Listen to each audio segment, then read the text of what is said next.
Breaking news. ತೀರ್ಥಹಳ್ಳಿಯಲ್ಲಿ ಕೋಟಿ ಕೋಟಿ crypto ವಂಚನೆ. ಟ್ಯೂಷನ್ ಮಾಸ್ಟರ್ ಅಂಡ್ ಫ್ಯಾಮಿಲಿ ಮಂಗಮಾಯ. ನಮಸ್ಕಾರ ವೀಕ್ಷಕರೇ, ಮಲೆನಾಡಿನ ಹೆಬ್ಬಾಗಿಲು ತೀರ್ಥಹಳ್ಳಿಯಲ್ಲಿ ಈಗ ಭಾರಿ ದೊಡ್ಡ ಕ್ರಿಪ್ಟೋ ಹಗರಣವೊಂದು ಬಯಲಿಗೆ ಬಂದಿದೆ. ರಾತ್ರೋರಾತ್ರಿ ಶ್ರೀಮಂತರಾಗುವ ಆಸೆಗೆ ಬಿದ್ದ ಜನರಿಗೆ ಈಗ ನಾಮ ಹಾಕಲಾಗಿದೆ. ಕ್ರಿಪ್ಟೋ ಕರೆನ್ಸಿ ಹೆಸರಿನಲ್ಲಿ ನೂರಾರು ಜನರಿಂದ ಕೋಟ್ಯಾಂತರ ರೂಪಾಯಿ ಲೂಟಿ ಮಾಡಿ ಸ್ಥಳೀಯ ಟ್ಯೂಷನ್ ಮಾಸ್ಟರ್ ಒಬ್ಬ ತನ್ನ ಇಡೀ ಕುಟುಂಬದೊಂದಿಗೆ ದಿಢೀರ್ ನಾಪತ್ತೆಯಾಗಿದ್ದಾನೆ. ಹಾಗಾದರೆ ಏನಿದು ಕೋಟಿ ಕೋಟಿ ವಂಚನೆಯ ಜಾಲ? ಇಲ್ಲಿದೆ ಕಂಪ್ಲೀಟ್ ಡೀಟೇಲ್ಸ್. 7 ಅಕೌಂಟ್ ಆಗಿದೆಯಾ? 7 ಅಲ್ಲ 1 ಲಕ್ಷಕ್ಕೆ 500 ರೂಪಾಯಿ ಹತ್ರ ಬರುತ್ತೆ. ಎಷ್ಟು ಹಾಕಿದ್ ನೀನು? 5 ಲಕ್ಷ 25 2006 2700 2800 ಪ್ರತಿದಿನ. ಈಗ ಎಷ್ಟು ತಿಂಗಳು ಅದಕ್ಕೆ? 25 ತಿಂಗಳು. 25 ತಿಂಗಳ ನಂತರ ಅದು ಹೇಳ್ತೇನೆ. ಇಲ್ಲ ಸರ್, ಒಂದು 10 ಲಕ್ಷ ಹಾಕೊಂಡ್ರೆ ಸರ್, 10 ಲಕ್ಷ ಹಾಕೊಂಡ್ರೆ ದಿನಕ್ಕೆ 6,700 ರೂಪಾಯಿ ದಿನ ಡೈಲಿ. ತಿಂಗಳಿಗೆ ನಿಮಗೆ ಹೆಚ್ಚು ಕಮ್ಮಿ 2 ಲಕ್ಷ ಚಿಲ್ಲರೆ ಬರುತ್ತೆ. ನಿಮಗೆ 25 ತಿಂಗಳಿಗೆ ಬರೋಬ್ಬರಿ 40 ಲಕ್ಷ ರೂಪಾಯಿ ರಿಟರ್ನ್ ಬರುತ್ತೆ. 25 ತಿಂಗಳಿಗೆ 25 ತಿಂಗಳು 10 ಲಕ್ಷ ಹಾಕಿದೆ. 10 ಲಕ್ಷ ಹಾಕಿದೆ. 40 ಲಕ್ಷ. ನೀವು ಬೆಳಿಗ್ಗೆ ಎಷ್ಟೊತ್ತಿಗೆ ಎದ್ರು ನಿಮ್ಮ ಅಕೌಂಟ್ ದುಡ್ಡು ಹೀಗಾಗಿ ಗೌಡ್ರ ಮಕ್ಕಳು ಎಲ್ಲ ದುಡ್ಡಿತ್ತ ಅಲ್ಲ, ಅದು ಕರೆಕ್ಟ್. ಮನುದೇವಿ ಆದಿಯಾಗಿ ವಯಸ್ಸಾಗಿ ಏನು ಹ್ಞೂ ಅಂತ ಇದ್ದಾರೆ. ಮನುದೇವನ ಮಗನ ಹತ್ರ ಎಂತ ಇವತ್ತು ಬಂದಿದ್ರು, ಉದಯ ಬಂದಿದ್ದ. ಮನುದೇವನ ಮಗ 1 ಕೋಟಿ ರೂಪಾಯಿ ಹಾಕಕ್ಕೆ ನಾನು ಕಾಯ್ತಾ ಇದ್ದಾರೆ. ಅಲ್ಲ, ನಿನ್ನೆ ನಾನು ಬರ್ಬೋದು ಸರ್, ನಮ್ಮ ಮನೆಯವರು ಇವರಿಗೆ ಮನುದೇವ ಹತ್ರ ಹಾಕ್ಸದ ಅಂತ ಕೇಳಿದ್ರು. ಮನುದೇವ ಅಂದ್ರೆ ನಾವು ಅಲ್ಲಿ ಕುಪ್ಪಳಿಗೆಲ್ಲ ಹೋಗ್ತಿರ್ತಾವಲ್ಲ, ಹಾಗೆ ನಮಗೆ ಪರಿಚಯ ಇದ್ದಾರೆ. ಅವಾಗ ಅಯ್ಯೋ ಮನುದೇವ ಹಾಕಿ ಆಯ್ತು ಅಂದ್ರೆ ಇವರು ಅವ್ರು ತುಂಬ ಹಾಕಾಗಿದ್ದು. ಆಮೇಲೆ ಬ್ಯಾಕ್ ಮನಿ ತುಂಬ ಹಣ ಇತ್ತಲ್ಲ. ಇಲ್ಲಿದೆ ಕಂಪ್ಲೀಟ್ ಡೀಟೇಲ್ಸ್. ಗುರುಗಳು ಶಾರ್ಟ್ ಕಟ್ ನಲ್ಲಿ ಡಬಲ್ ಹಣದ ಆಮಿಷ. ಹಿಂಗೆ ಯಾಕೆ ನೆಗ್ಲೆಕ್ಟ್ ಮಾಡ್ತಾರೆ? ತೀರ್ಥಹಳ್ಳಿ ಹಾಗೂ ಸುತ್ತಮುತ್ತಲಿನ ಪರಿಸರದಲ್ಲಿ ಕಳೆದ ಕೆಲವು ವರ್ಷಗಳಿಂದ ಕ್ರಿಪ್ಟೋ ಕರೆನ್ಸಿ ಮತ್ತು ನೆಟ್ವರ್ಕ್ ಮಾರ್ಕೆಟಿಂಗ್ ದಂಧೆ ಜೋರಾಗಿ ನಡೆದಿತ್ತು. ಈ ದಂಧೆಯ ಕಿಂಗ್ ಪಿನ್ ಆಗಿ ಗುರುತಿಸಿಕೊಂಡಿದ್ದವನೇ ಸ್ಥಳೀಯ ಟ್ಯೂಷನ್ ಮಾಸ್ಟರ್ ಗಮಾರ. ನಮ್ಮ ಕ್ರಿಪ್ಟೋ ಯೋಜನೆಯಲ್ಲಿ ಹಣ ಹೂಡಿಕೆ ಮಾಡಿ ಅಲ್ಪಾವಧಿಯಲ್ಲೇ ದುಪ್ಪಟ್ಟು ಲಾಭ ಪಡೆಯಿರಿ ಎಂದು ಜನರನ್ನು ನಂಬಿಸಿದ ಕಿಂಗ್ ಪಿನ್.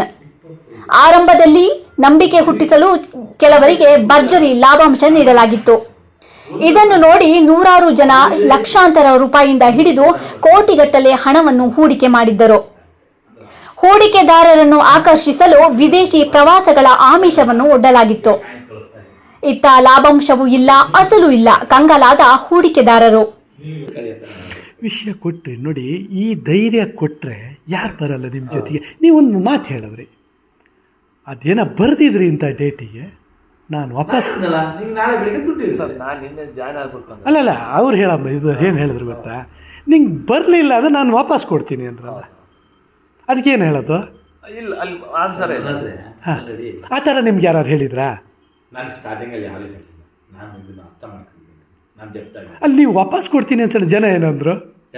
ನೀವು ಜನಗಳು ಬಂದಿಲ್ಲ ಅಂದರೆ ಬಂದಿಲ್ಲ ಅಂತ ಹೇಳಿದ್ರೆ, ಬಂದಿಲ್ಲ ಅನ್ನೋದಕ್ಕೆ ಅರುಣ್ ಸರ್ ಏನು ಗೊತ್ತಾ, ಪ್ರಪಂಚದಲ್ಲಿ ಸೂರ್ಯ ಚಂದ್ರ ಹುಟ್ಟೋದು ಮುಳುಗೋದು ಎಷ್ಟು ಸತ್ಯನೋ ಅಷ್ಟೇ ಸತ್ಯ. ನಾಳೆ ಬೆಳಿಗ್ಗೆ ನೀವು ದುಡಿದು ಅಷ್ಟೊಂದು ನಂಬಿಕೆ ಇದೆ. ಅದಕ್ಕೆ ನಾನು ಕೇಳಿರೋದು. ಅಲ್ಲ, ಈಗ ನಾಳೆ ಈಗ ನನ್ನ ಅಕೌಂಟಿಗೆ ಒಂದಿನ ಗ್ಯಾಪ್ ಅಂತೆ. ನಿನ್ನೆ ಜಾಯ್ನ್ ಆಗಿರಲ್ಲ, ಒಂದಿನ ಗ್ಯಾಪ್. ನಾಳೆಯಿಂದ ಬರ್ಬೇಕು. ನಾಳೆ ಬರುತ್ತೆ ನಿಮಗೆ. ಓಪನ್ ಮಾಡಿ ಬರ್ದೆ ಇದ್ರೆ ಬರಲಿಲ್ಲ ಅಂದ್ರೆ ನಾನು ಜವಾಬ್ದಾರಿ ಅದು ಭರವಸೆ ನನಗೆ ಗೊತ್ತಲ್ಲ.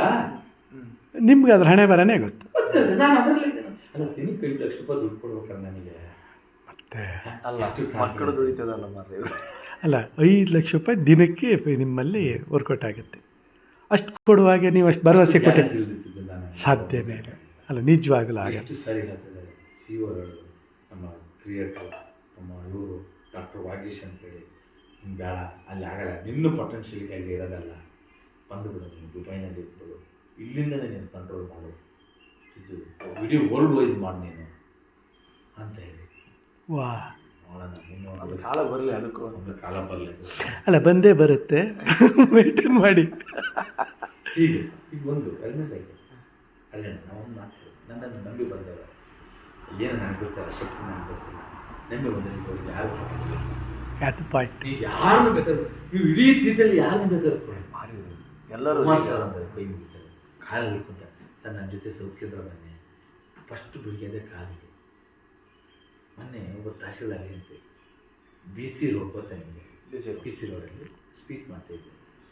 ಅವರು ಹೆಂಗಸು ಕಣ್ಣಾಗ ಹಾಕಿದ್ರು, ಈ ಥರ ನನಗೆ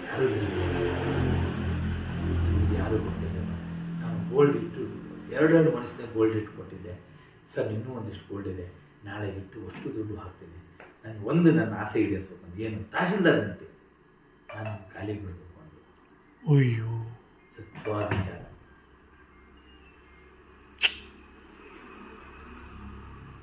ಈಡಿಗೆ ನಮ್ಮ ಸ್ವಾಮೀಜಿ ಇದಾರಲ್ಲ, ಸ್ವಾಮೀಜಿ ಎಷ್ಟು ನಮ್ಮ ಸ್ವಾಮೀಜಿ ಅವತ್ತು ನಿಮ್ಮ ಮನೆ ಬಂದೆ ಅದು ಸನ್ಮಾನ ಮಾಡ್ತಾ ಇದ್ರಲ್ಲ, ಒಂದು 10 ಸರಿ ಕರೆದು ನಮ್ಮ ಮನೆಗೆ 10 ಸರಿ ಕರೆದಿದ್ದೆ ನಾನು. ಬನ್ನಿ ಅಂತ ಗೃಹಪ್ರವೇಶಕ ಬರಲಿಲ್ಲ.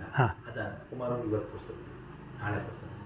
ಮೊನ್ನೆ 3-4 ಸರಿ ಫೋನ್ ಮಾಡಿದೆ, ಕುಮಾರ್ ನಾನು ನಿಮಗೆ ಸನ್ಮಾನ ಬರ್ತೇನೆ. ಅವ್ರಿಗೆ ದಿನಕ್ಕೆ 25 ಬರ್ತಾ ಇದೆ ಅಂತೆ ಸ್ವಾಮೀಜಿಗೆ. 25 ನೀವೇ ಹಾಕ್ಸಿದ ಧೈರ್ಯ ಕೊಟ್ರಿ ನೀವು. ಚಾಲೆಂಜ್ ಮಾಡಿ ಹಾಕಿ ಬಂದಿದ್ದೆ. ಹಾಕಿ ನಾನಿದ್ದೀನಿ. ಈಗ ಹಾಕ್ತಾನೆ ಇದಾರಂತೆ, ಇನ್ನೂ ಜಾಸ್ತಿ ಹಾಕ್ತಿದಾರಂತೆ. ಈಗ ನೀನು ಬಾ, ನಾನು 5 ಸ್ಟಾರ್, ನಾನು ನಿನ್ನ ಜೊತೆ ಬಾನಿ. ಇಷ್ಟು ಥರ ಬೋಲ್ಡ್ ಮಾತಾಡೋದು ಸ್ವಾಮೀಜಿನೇ ಬರ್ತದೆ ಅಂತ ಮುಗೀತಲ್ಲಿ. ಅಲ್ಲ, ಅವರು ನಂಬ್ಕೊಳ್ಳೋಕೊಂದು ಇದು ಬೇಕು ಅಲ್ವಾ? ಅವ್ರು ನಂಬಿ ಬಂದಿದ್ದಾರೆ ಅಂದರೆ ನಿಜವಾಗ್ಲೂ ಅದಕ್ಕೊಂದು ಧೈರ್ಯ ಬೇಕಲ್ಲ ಸರ್. ಕಳೆದ ಕೆಲವು ದಿನಗಳಿಂದ ಹೂಡಿಕೆದಾರರಿಗೆ ಬರುವ ಲಾಭಾಂಶ ಸಂಪೂರ್ಣವಾಗಿ ನಿಂತು ಹೋಗಿದೆ. ಇತ್ತ ಹಣ ಕೇಳಲು ಹೋದ ಜನರಿಗೆ ಕಾಯುತ್ತಿತ್ತು ಭಾರಿ ಶಾಕ್. ಹಗರಣದ ಮುಖ್ಯ ಸೂತ್ರಧಾರಿಯಾಗಿದ್ದ ಪ್ರೊಫೆಸರ್ ಮತ್ತು ಆತನ ಇಡೀ ಕುಟುಂಬ ಈಗ ರಾತ್ರೋರಾತ್ರಿ ಊರು ಬಿಟ್ಟು ಪಲಾಯನ ಮಾಡಿದೆ. ಯಾರೊಬ್ಬರ ಮೊಬೈಲ್ ಫೋನ್ಗಳು ಕೂಡ ಸಂಪರ್ಕಕ್ಕೆ ಸಿಗುತ್ತಿಲ್ಲ. ವಿಷಯ ತಿಳಿದು ಪೊಲೀಸರು ತನಿಖೆಗಾಗಿ ಆತನ ನಿವಾಸಕ್ಕೆ ಧಾವಿಸಿದಾಗ ಮನೆಗೆ ದೊಡ್ಡದೊಂದು ಬೀಗ ಹಾಕಿರುವುದು ಕಂಡು ಬಂದಿದೆ. ಕುಟುಂಬ ಸಮೇತ ಆರೋಪಿಗಳು ಎಸ್ಕೇಪ್ ಆಗಿರುವುದು ಹೂಡಿಕೆದಾರರಲ್ಲಿ ಆತಂಕವನ್ನು 100ರಷ್ಟು ಹೆಚ್ಚಿಸಿದೆ. ದೂರು ನೀಡಲು ಶ್ರೀಮಂತರ ಹಿಂದೇಟು. ಯಾಕೆ ಗೊತ್ತಾ? ಸ್ಥಳೀಯ ಮೂಲಗಳ ಪ್ರಕಾರ ವಂಚನೆಯ ಜಾಲಕ್ಕೆ ಬಲಿಯಾಗಿರುವುದು ಸಣ್ಣ ಪುಟ್ಟ ಜನರೇನಲ್ಲ. ತೀರ್ಥಹಳ್ಳಿಯ ಪ್ರಭಾವಿ ಉದ್ಯಮಿಗಳು, ಪ್ರತಿಷ್ಠಿತ ವ್ಯಾಪಾರಿಗಳು ಮತ್ತು ಆರ್ಥಿಕವಾಗಿ ಸದೃಢರಾಗಿರುವ ವರ್ಗದವರೇ ಇಲ್ಲಿ ಕೋಟ್ಯಾಂತರ ರೂಪಾಯಿ ಹೂಡಿಕೆ ಮಾಡಿದ್ದಾರೆ. ಆದರೆ ಈಗ ಹಣ ಕಳೆದುಕೊಂಡಿದ್ದವರು ಅನೇಕರು ಅಧಿಕೃತವಾಗಿ ದೂರು ನೀಡಲು ಮುಂದೆ ಬರುತ್ತಿಲ್ಲ.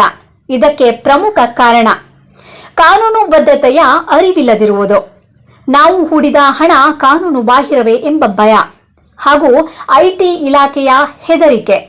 ಹೂಡಿಕೆ ಮಾಡಿದ ಹಣದ ಮೂಲ ಏನು ಎಂಬ ಪ್ರಶ್ನೆ ಎದುರಾಗಬಹುದು ಎಂಬ ಆತಂಕ. ಪೊಲೀಸ್ ಕಣ್ಗಾವಲಿನಲ್ಲೇ ಕಿಂಗ್ ಪಿನ್ ಜಾಲ. ಸದ್ಯಕ್ಕೆ ಈ ಇಡೀ ಪ್ರಕರಣ ಕ್ರೈಮ್ ವಿಭಾಗದ ಗಮನಕ್ಕೆ ಬಂದಿದ್ದು ಪೊಲೀಸರು ಪ್ರಾಥಮಿಕ ತನಿಖೆ ಆರಂಭಿಸಿದ್ದಾರೆ. ಹಗರಣದಲ್ಲಿ ಎಷ್ಟು ಹಣದ ಹರಿವು ನಡೆದಿದೆ, ಎಷ್ಟು ಜನ ಹಣ ಕಳೆದುಕೊಂಡಿದ್ದಾರೆ, ವಂಚನೆಯ ಒಟ್ಟು ಮೊತ್ತ ಎಷ್ಟು ಎಂಬುದರ ಬಗ್ಗೆ ತನಿಖಾಧಿಕಾರಿಗಳು ಮಾಹಿತಿ ಕಲೆ ಹಾಕುತ್ತಿದ್ದಾರೆ. ತೀರ್ಥಹಳ್ಳಿಯ ಇತಿಹಾಸದಲ್ಲೇ ಅತ್ಯಂತ ದೊಡ್ಡ ಆರ್ಥಿಕ ವಂಚನೆ ಎನ್ನಲಾದ ಈ ಪ್ರಕರಣದ ಕಿಂಗ್ ಪಿನ್ ಪೊಲೀಸರ ಬಲೆಗೆ ಯಾವಾಗ ಬೀಳ್ತಾನೆ ಅನ್ನೋದು ಕಾದು ನೋಡಬೇಕಿದೆ.